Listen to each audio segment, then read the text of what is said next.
Welcome to Sweet Life Beat Life. We hope this video helps.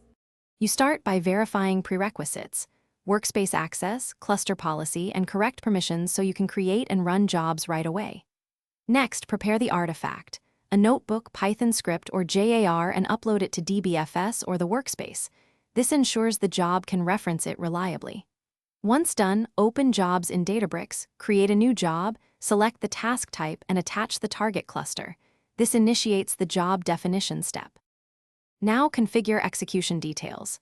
Specify task parameters, install required libraries, set environment variables, and choose sensible timeout and retry policies so failures are contained.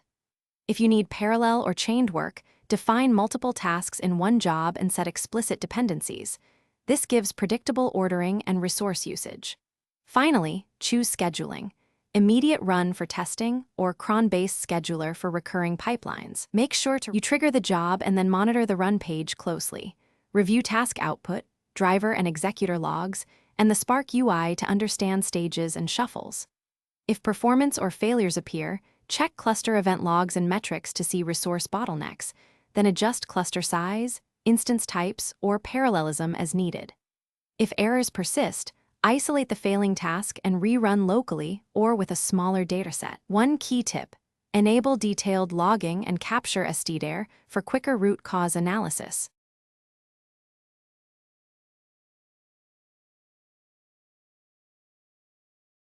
Thanks for watching. Consider subscribing if we helped you.